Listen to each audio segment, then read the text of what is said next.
तो दोस्तों, चीन ने पाकिस्तान को 440 वोल्ट का नहीं बल्कि 880 वोल्ट का झटका दे दिया है, क्योंकि पाकिस्तान की जो आखिरी उम्मीद की किरण सी पैक, उस पर अब चीन ने ऑफिशियली लगाम खींच दी है। दरअसल आपको याद होगा कि अब से 4 दिन पहले मैंने आपको खबर दी थी कि पाकिस्तान के अंदर चीनी नागरिकों पर एक जबरदस्त हमला हुआ और उस हमले में कम से कम 5 चीनी नागरिक मौके पर ही मारे गए थे। और यह चीनी नागरिक कोई टूरिस्ट बनकर पाकिस्तान में नहीं गए थे, ना ही किसी और काम से गए थे। दरअसल ये सभी लोग चीनी सरकार के लोग थे जो पाकिस्तान के अंदर चल रहे सीपैक प्रोजेक्ट पर काम कर रहे थे। ऐसे इंजीनियर जहां पर यह अटैक हुआ है वह दासू डैम प्रोजेक्ट है। दरअसल दासू में एक बांध बनाया जा रहा है, इसी सीपैक प्रोजेक्ट से ही जुड़ा हुआ है।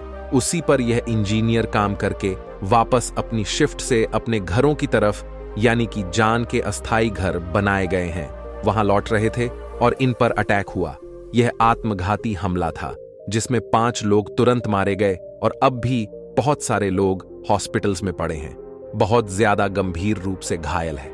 और इस हमले से पाकिस्तान में कितना ज्यादा डरा हुआ था, इस बात से अंदाजा लगाइए कि हमले के तुरंत बाद पाकिस्तान का जो प्रधानमंत्री हैं शाहबाज शरीफ, वह दौड़े दौड़े पहुंचा इस्लामाबाद के अंदर मौजूद चीनी दूतावास में, और वहां पर वह चीन के राजदूत से ऐसे मिल रहा था जैसे अमेरिका के राष्ट्रपति से मिलना हो। इतना ही नहीं, पाकिस्तान की सेना के लोग और पाकिस्तान की सरकार के बड़े बड़े अधिकारी पहुंच रहे थे दूतावास में अपनी हाजिरी लगाने और चीन का गुस्सा शांत करने के लिए। लेकिन ये सारे प्रयास फेल हो चुके हैं, क्योंकि अब से कुछ ही मिनटों पहले खबर निकलकर सामने आई है कि चीन ने सीपैक प्रोजेक्ट से जुड़े हुए इस डैम प्रोजेक्ट पर फिलहाल काम पूरी तरीके से बंद कर दिया है और साथ ही इसमें और ज्यादा पैसा लगाने से भी इनकार कर दिया है।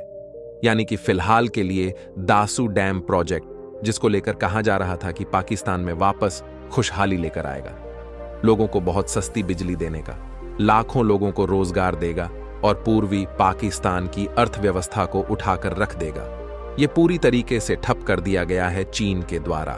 और इस बार चीन की गलती बिल्कुल नहीं है, कोई और देश होता वह भी यही करता है।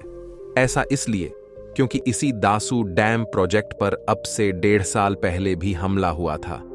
उस वक्त 8 चीनी लोग मारे गए थे और शुरुआत में पाकिस्तान ने क्या कहा, झूठ बोला था, कहा ये तो सिलेंडर ब्लास्ट हुआ, उसमें लोग मारे गए। लेकिन जब चीन ने खुद अपने अधिकारी भेजे तब पता चला कि यह तो एक आतंकी हमला था। उस वक्त भी चीन इसका काम रोकने को तैयार था, लेकिन पाकिस्तान गिड़गिड़ाया। पाकिस्तान की सेना ने अपनी नाक रगड़ा चीन के जूतों पर, तब जाकर चीन माना था और चीन ने यह कहा था कि ठीक है, हम काम जारी रखेंगे, लेकिन आपको हमारे लोगों को सिक्योरिटी देनी होगी। पाकिस्तान की सेना अपनी एलीट बटालियन तैनात करे हमारे लोगों की सुरक्षा में, और पाकिस्तान ने ऐसा किया। पिछले 1.5 साल से पाकिस्तान की सेना बहुत ही ज्यादा कड़ी सुरक्षा में यहां पर चीनी नागरिकों को ले जा रही थी, यहां से ला रही थी। लेकिन जैसा कि आप जानते हैं कि पाकिस्तान की सेना कितनी बड़ी नाकारा फौज है, यह अपनी हाईएस्ट सिक्योरिटी देने के बावजूद अब से 2 दिन पहले इंजीनियर को नहीं बचा पाए और उनकी सिक्योरिटी में सेंध लगाते हुए आतंकियों ने 5 लोगों को मार गिराया। इसीलिए अब गुस्से में आकर चीन ने अंतिम निर्णय ले लिया है। इन्होंने फिलहाल के लिए इस हाइड्रो पावर प्रोजेक्ट का काम पूरी तरीके से ठप कर दिया है, साथ ही इसके लिए और पैसे देने से साफ इनकार कर दिया है।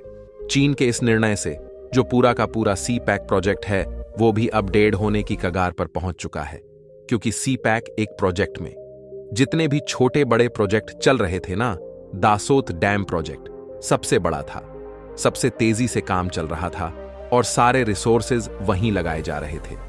क्योंकि बाकी का जो सीपैक प्रोजेक्ट है वह तो डेड पड़ा है। ग्वादर बंदरगाह पर लगातार हमले हो रहे हैं। इसके अलावा जो सड़कें बनाई जा रही हैं उसमें घोर करप्शन हो रहा है। इसीलिए दासू डैम प्रोजेक्ट सीपैक को जिंदा रखने का, पाकिस्तान की अर्थव्यवस्था को रिवाइव करने का एकमात्र रास्ता था। चीन ने इसे भी रोक दिया है। इतना ही नहीं बताया, यह भी जा रहा है कि आने वाले कुछ दिनों में चीन इससे भी ज्यादा बड़ी कार्रवाई कर सकता है पाकिस्तान के खिलाफ। तो पाकिस्तान और चीन के बारे में आप क्या सोचते हैं? कमेंट बॉक्स में जरूर बताएं।